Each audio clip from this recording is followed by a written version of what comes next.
2023 रथ यात्रा का समय था। ओडिशा के पूरे शहर में आयोजन किए जाने वाले भगवान जगन्नाथ के इस भव्य यात्रा में पूरे भारत से लाखों श्रद्धालु भाग लेने पहुंचे थे, जिसमें हमारे एक सब्सक्राइबर अविनाश और उनके 3 दोस्त भी थे। अब इन 3 दोस्तों में 2 लड़के और 1 लड़की थी। अविनाश बताते हैं कि भैया इस मेले के बीच एक दफा हमने नाइट आउट का प्लान बनाया। अब अपने प्लान के मुताबिक ये लोग रात भर इधर उधर घूमते हैं। अब इसी बीच रात के करीब 12 बजे अविनाश के एक दोस्त प्रखर ने अपनी गर्लफ्रेंड रितु और बाकी दोस्तों को बोला कि यार मुझे ना भूख लग रही है बहुत, तुम में से किसी को खाने चलना है क्या? अब यहाँ रितु बोलती है कि यार मुझे तो भूख नहीं है, और घर से फोन भी आ रहा है बार बार कि जल्दी आ जाओ। अब साथ ही अविनाश ने भी मना कर दिया कि यार मुझे भी भूख नहीं है। पर इनका तीसरा दोस्त धर्म वो प्रखर के साथ खाना खाने के लिए तैयार हो जाता है। अब चूंकि जिस होटल में इनको खाना खाने के लिए जाना था वो रितु के घर के ऑपोजिट डायरेक्शन में, इसलिए प्रखर ने अविनाश को बोला कि भाई एक काम कर, तू रितु को जाके घर छोड़ दे और तब तक हम लोग भी खाना खा के फ्री हो जाएंगे। और यहाँ ये दोनों 2-2 के ग्रुप में अलग अलग डायरेक्शन में जाने लगते हैं। और भाई इनका ये डिसीजन एक ऐसे खौफनाक मंजर को जन्म देने वाला था जिसके बारे में ना हम सोच भी नहीं सकते। अविनाश बताते हैं कि भैया रथ यात्रा के टाइम यहाँ पर बहुत ज्यादा भीड़ हो रखी थी, लाखों की संख्या में श्रद्धालु पहुंचे थे।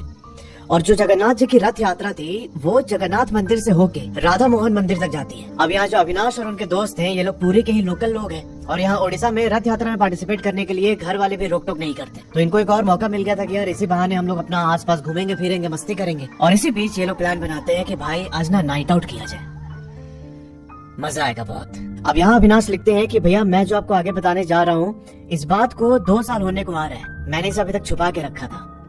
एंड इवन कि मेरे बेस्ट फ्रेंड के पेरेंट्स को भी ये बात मैंने नहीं बताई थी। तो भाई एक चीज मैं क्लियर करना चाहता हूँ कि ये केस बहुत सेंसिटिव है और मरून फाइल्स चैनल बस एक मीडियम है जिसके थ्रू मैं अपने सब्सक्राइबर्स की स्टोरी आप तक पहुँचाता हूँ। किसी के इमोशन या भावनाओं को ठेस पहुँचाने का बिल्कुल भी मेरा उद्देश्य नहीं है, इसलिए अविनाश का छोड़ के बाकी सारे लोगों का नाम मैंने चेंज कर दिया है। तो प्लीज इस मैटर की सेंसिटिविटी को देखते हुए थोड़ा सा आप लोग कॉशन बरतिएगा और इसे एकदम ओपन माइंड के साथ सुनिएगा। अब जैसे मैंने आपको बताया था कि प्रखर, अविनाश, प्रखर की गर्लफ्रेंड रितु और धर्म ये चारों बहुत क्लोज फ्रेंड है। और अपने प्लान के मुताबिक एक रात जब 12 बजे के आसपास ये लोग उधर घूम रहे थे तब प्रखर बोलता है कि भाई मुझे भूख लग रही है, तो में से कोई चलेगा मेरे साथ? अब जैसे मैंने आपको बताया था कि धर्म को छोड़ के बाकी सबने मना कर दिया प्रखर के साथ जाने के लिए। प्रखर बोलता है अविनाश से कि काम कर, तू ना रितु को उसके घर छोड़ के आ जा, क्योंकि उसके घर से बार बार कॉल आ रहा था। अविनाश बोलता है ठीक है। पर यहाँ जाने से पहले धर्म ने अविनाश को एक बात बोली कि भाई जब तू छोड़ के आएगा ना रितु को तो हम तीनों एक बाबू शाही करके जगह है वहाँ पर मिलेंगे और वहीं से एक साथ घर के लिए निकल जाएंगे हम लोग। अविनाश ने बोला कि ठीक है। अब ये डिस्कशन होने के बाद ये चारों 2 अलग अलग डायरेक्शन में चले जाते हैं। अभी अविनाश बताते हैं कि जो ये बाबूशाही जगह है ना, यहाँ पर एक बरगद का पेड़ है और उस बरगद के पास में एक लड़का रहता है विश्वा नाम का। वो थोड़ा सा मेंटली इल है और वहाँ से क्रॉस करने वाले लोगों को अनाप शनाप बकते रहते हैं। और उसी बरगद के पास इलीगल तरीके से ड्रग्स भी बेचने का काम होता है। मुझे नहीं पता है कितना सच है, पर जैसा मुझे अविनाश ने बताया वही मैं आपको प्रेजेंट कर रहा हूँ। तो अभी अविनाश रितु को छोड़ के वापस जब बाबूशाही के उस बरगद के पेड़ के पास आ रहा था जहाँ इसके 2 दोस्त धर्म और प्रखर इंतजार कर रहे थे, तब अविनाश बताते हैं कि भैया रास्ते में ना एक बेलगड़िया पैलेस करके जगह पड़ता है। वो थोड़ा सा जंगल वाला एरिया है और उधर ही मुसलमानों का एक कब्रिस्तान भी है। अब रात को अविनाश धीरे धीरे अपनी मोटरसाइकिल लेके बेलगड़िया पैलेस के पास पहुंचता है। वहां से आगे बढ़ा जंगल वाले रूट पे, और तभी अविनाश बताते हैं कि भैया जब मैं वो जंगल क्रॉस कर रहा था ना तब मुझे अंदर थोड़ी सी कुछ हलचल सुनाई दी।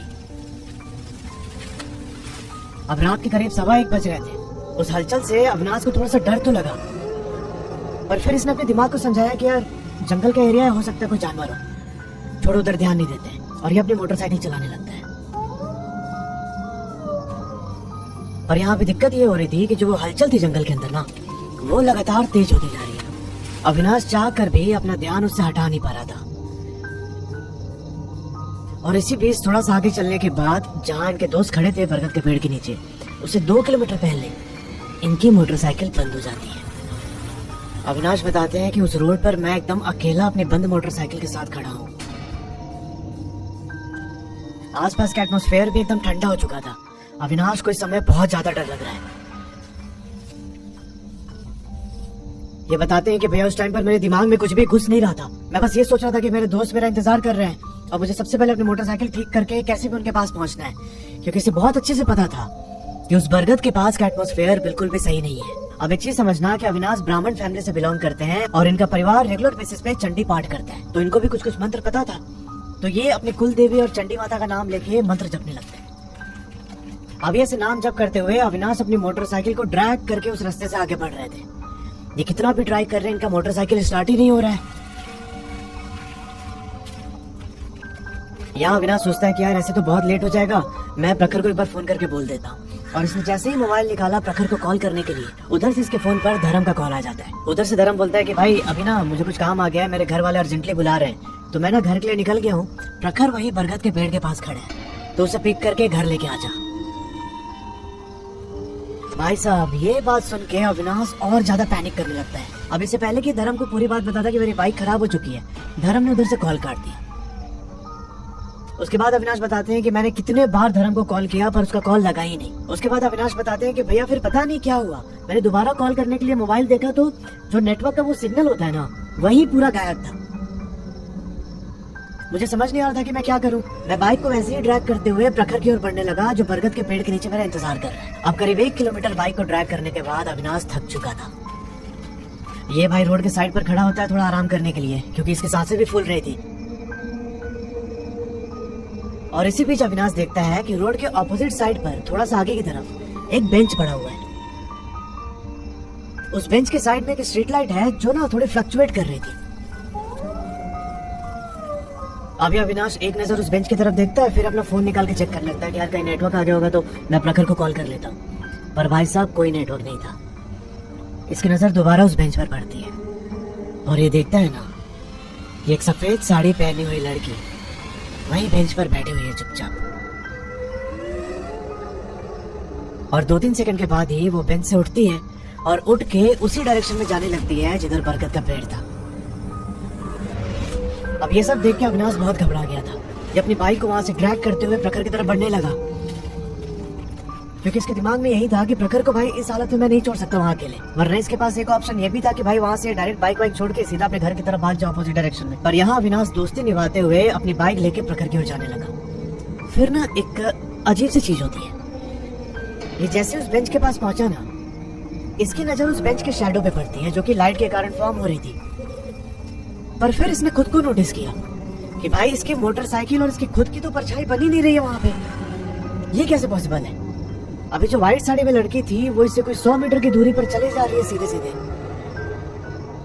इसने अपनी बाइक की मूवमेंट की 1-2 बार, थोड़ा सा दूर जाके खड़ा हुआ, बेंच के पास जाके भी खड़ा हुआ।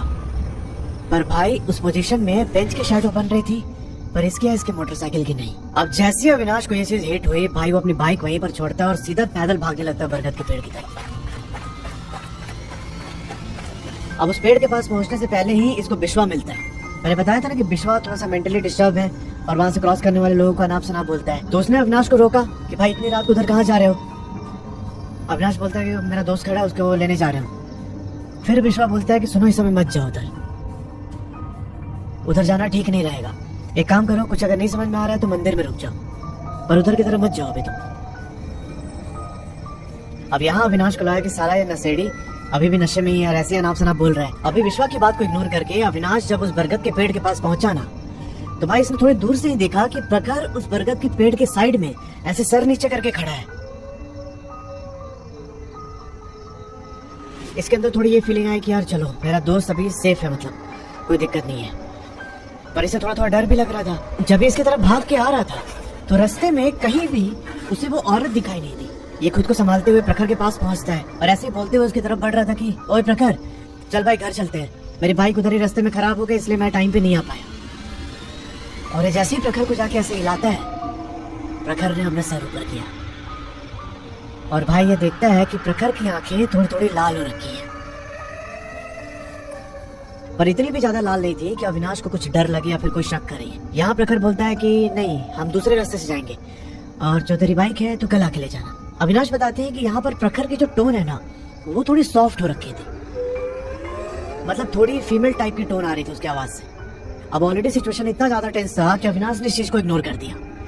तो ये प्रखर से बोलता है कि भाई ठीक है, तू जिस रास्ते से बोल रहा है उसी रास्ते से चलते हैं। प्रखर ने उसे बोला कि एक इधर से आगे से शॉर्टकट रास्ता है, उधर ही से चल। अविनाश यहाँ आगे आगे चल रहा है और प्रखर उसके पीछे था।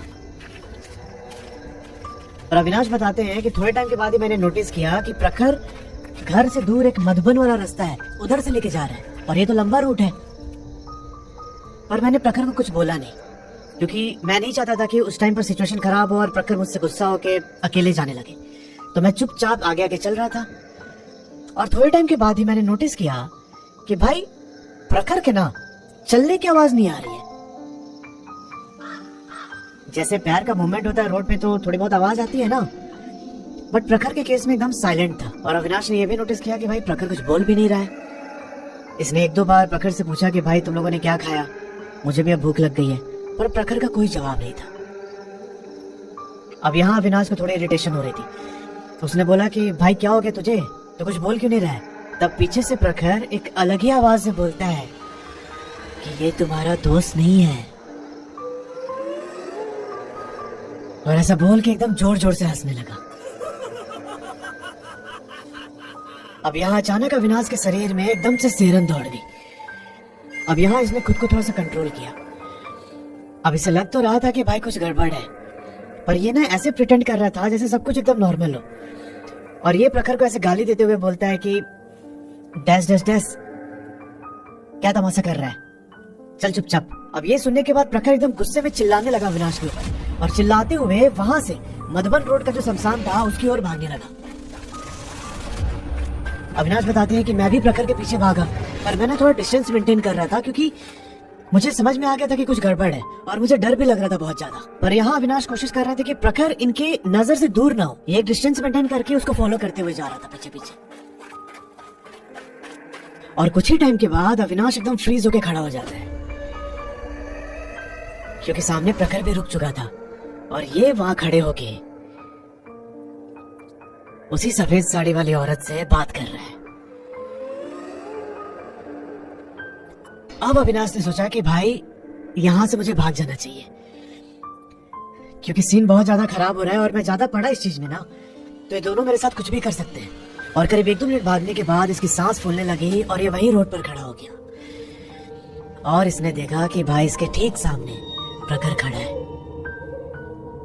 प्रखर यहाँ अविनाश की तरफ देखते हुए एकदम रोने जैसे शकल बना के बोलता है कि भाई मुझे बचा ले, भाई कुछ भी कर, मुझे बचा ले। और ये बोलने के बाद तुरंत उसके अंदर से एक लड़की की आवाज आती है कि अब तुझे कोई नहीं बचा सकता, मैं तुझे अपने साथ लेकर ही जाऊंगी। अब इस टाइम पर अविनाश को एक डिसीजन लेना था। जिस रोड पर ये खड़ा है उसके साइड से ना एक गली जा रही थी।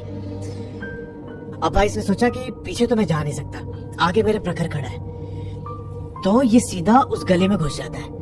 अविनाश बताते हैं कि मैं अगले 15-20 मिनट तक पूरी ताकत से उस गली में भागता रहा, पर वो गली खत्म होने का नाम ही नहीं ले रही है। अब एकदम पागल से होने लगा कि यार ये गली कंप्लीट क्यों नहीं कर पा रहा हूँ मैं। और उसी पैनिक सिचुएशन में इसने फोन निकाला धर्म को कॉल लगाने के लिए, पर अभी भी मोबाइल में कोई नेटवर्क नहीं। अब इस टाइम तक प्रखर भी उसको दिखना बंद हो चुका था। अविनाश यहाँ थक हार के भगवान का नाम लेते हुए फिर से उस गली के दूसरे एंड पर भागने की कोशिश करता है। अविनाश बताते हैं कि भागते भागते मैं सीधा उस शमशान वाले की स्पॉट पर पहुंच जाता हूँ। इसने फोन में देखा तो 3 बज रहे थे, और अविनाश ने दिमाग में एकदम अपना माइंड मेकअप कर लिया था कि ये मेरी आखिरी रात है, मैं अपने दोस्तों और मेरे फैमिली से दोबारा कभी नहीं मिल पाऊंगा। और इसी बीच अविनाश को अपने साइड से कुछ चबाने की आवाज सुनाई दी। एकदम झटके में मुड़ता है और इसने पाया कि भाई इससे थोड़ी दूर पर ही ना प्रखर बैठा हुआ है। वो एक लाश को बाहर निकाल के उसे चबा चबा के खाया जा रहा था। अब यहाँ अविनाश ने बताया कि मैं ना चिल्ला के प्रखर को ऐसे बोलना चाह रहा था, पर तभी मेरे गले और मेरे नाक से ब्लीडिंग होने लगती है। अब अविनाश यहाँ चुपचाप आंख बंद करके अपने कुल देवता को याद करते, और इनके कुल देवता थे शंकर भगवान। वो मन ही मन महामृत्युंजय मंत्र का जाप करने लगे, और जाप करते हुए इन्होंने पूरी सांस भरी। सांस भरने के बाद जो पीछे गली से अब ये निकल के आए थे ना, उसी गली की ओर भागने लगते हैं। और अविनाश बताते हैं कि इस बार मुझे गली का एंड दिखाई दे रहा था। अब एकदम तेजी से भागते हुए उस गली के एंड पर पहुंचते हैं, और एंड पर पहुंचते एक सीधी रोड थी। और जैसे ही उस रोड पर पहुंचे, भाई सामने से गाड़ी ने आके इनको टक्कर मार दी। भाई ये लाइट क्यों फ्लक्चुएट हो रही है यार। टक्कर लगते ही अविनाश बेहोश हो चुके थे, और फिर जब इन्हें होश आया तो ये खुद को वहां के पीआरएम हॉस्पिटल में पाते हैं। अविनाश बताते हैं कि मेरा बहुत ज्यादा ब्लड लॉस हो चुका था, और पिछले 2 दिन से ये बेहोश पड़े थे। तीसरे दिन रात को जाके इनको होश आया, और होश आते इसने सबसे पहले धर्म को कॉल किया और पूछा कि भाई प्रखर कहाँ है। धर्म यहाँ बोलता है कि प्रखर 3 दिन से अपने घर वापस नहीं आया, उसके घर वाले बहुत परेशान हैं, और उसका फोन भी नहीं लग रहा है। किसी को समझ में नहीं आ रहा है कि प्रखर गया कहाँ पे। अब ये बात सुन के अविनाश एकदम घबरा गया। ये बताते हैं कि 2-3 घंटे के बाद प्रखर की मम्मी रोते रोते इसके पास आई हॉस्पिटल। अब वो इससे पूछ रहे थे कि बेटा तुमने प्रखर को कहाँ पर छोड़ा, वो घर नहीं पहुंचा है, हमने पुलिस केस भी करवाया पर उसका कोई फायदा नहीं हो रहा है। प्लीज बताओ तुमने प्रखर को कहाँ छोड़ा था। अब यहाँ अविनाश बहुत गिल्टी फील करने लगे। इनको समझ नहीं आ रहा था कि प्रखर की मम्मी से बात कैसे बताए कि ये उस रात प्रखर को वही शमशान में छोड़कर भाग आए थे। अब उस समय अविनाश ने आंटी को कुछ भी नहीं बोला। ये इसके अंदर से आवाज ही नहीं निकल रही थी कि कुछ बताए। फिर इस घटना को 1 हफ्ते बीत गए। सबको यही लग रहा था कि या तो प्रखर को किसी ने किडनैप कर लिया या फिर मार दिया है। पर यहाँ होता ये है कि 1 हफ्ते बीतने के बाद प्रखर उसके घर के पास में जो नाला बहता है उस नाले में पाया गया। किसी ने देखा कि एक बॉडी पड़ी है तो इसने आसपास के लोगों को बुला के उस बॉडी को बाहर निकाला और उसमें कुछ प्रखर के घर के जान पहचान वाले भी थे। उन्होंने बॉडी को पहचान लिया। अभी यहाँ पर प्रखर की जान नहीं गई थी, वो बेहोश पड़ा हुआ था। अब फाइनली यहाँ पर प्रखर के घर वालों को इन्फॉर्म किया गया। वो अपने बेटे को देख के बहुत ज्यादा खुश थे। उन्होंने प्रखर का प्रॉपर इलाज वगैरह कराया और फाइनली प्रखर जाके थोड़ा सा नॉर्मल होता है। अविनाश बताते हैं कि प्रखर के नॉर्मल होने के बाद जब मैं उसके घर गया उसे देखने के लिए, तो पता नहीं भैया, उसे देखते ही ना मेरे अंदर एकदम कपकपी उठ गई। मैं कुछ देर उसके घर पर बैठा और फिर वापस आ गया। उसके नेक्स्ट डे रात के 12 बजे के आसपास प्रखर के घर से मुझे कॉल आता है। उसकी मम्मी ने अविनाश को बताया कि कल प्रखर ने अपनी गर्लफ्रेंड रितु को घर पर बुलाया था और जब वो उसके पास आके बैठी ना तो प्रखर उसे बहुत अजीब तरीके से छूने लगा और ऐसे छूते हुए बोला उसने कि क्या तुम सब इंसान हो, और ऐसा बोलने के बाद वो बेहोश हो जाता है।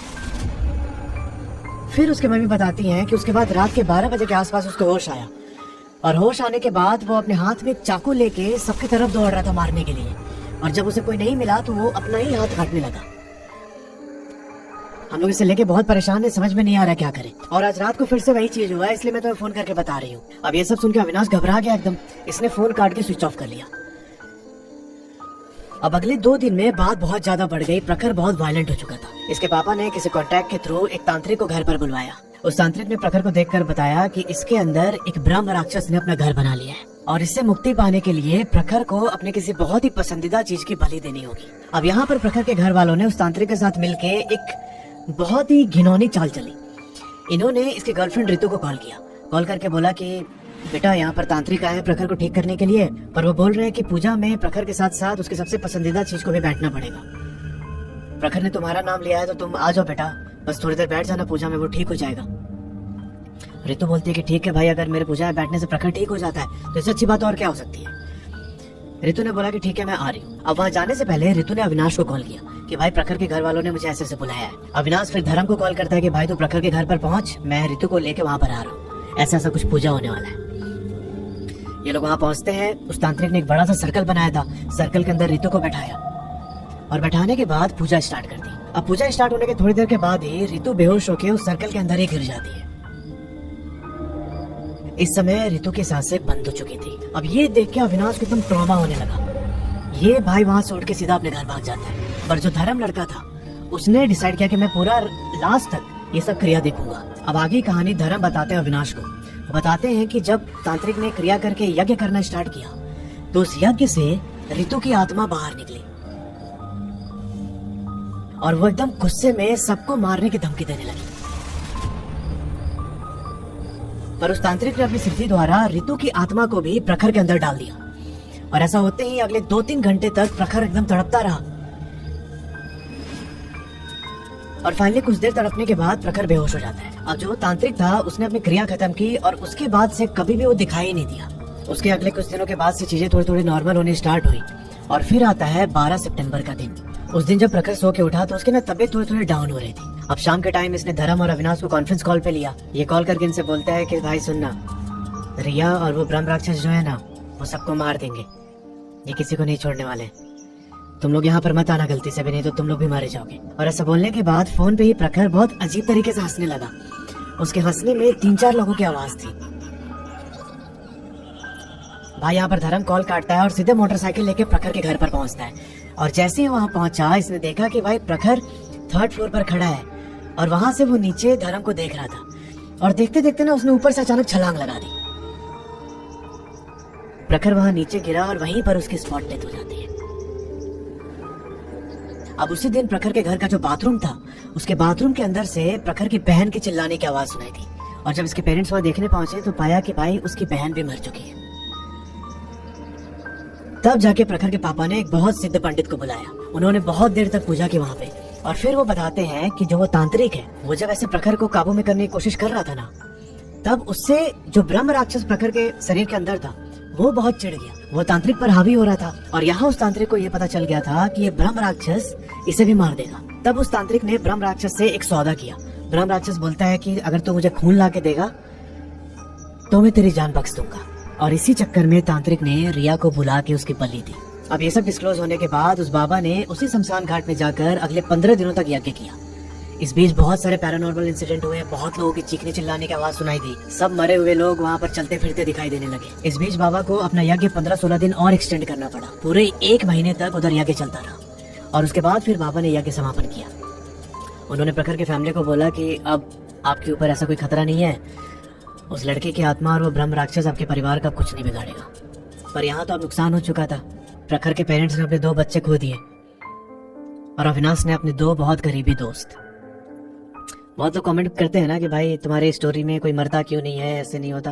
भाई ये मरना सुनाना, ऐसे डेथ एक्सप्लेन करना बहुत पेनफुल होता है यार, एज अ नरेटर भी। बहुत सारी स्टोरीज में ऐसी डेथ्स हुई हैं। अगर आप पूरी स्टोरी देखोगे, पूरी प्लेलिस्ट देखोगे तो आपको पता चलेगा। तो यार ये थी पूरी कहानी एंड ये बहुत ही अंदर से झकझोर देने वाली स्टोरी थी मेरे लिए भी। आपको क्या फील हुआ जरूर बताइएगा कमेंट सेक्शन में। और अगर आपके जानने में ऐसे कोई इंसिडेंट हुआ है तो नीचे जो ईमेल आईडी आ रहा है उस पर आपकी कहानी मुझे भेज सकते हैं। Thanks for watching.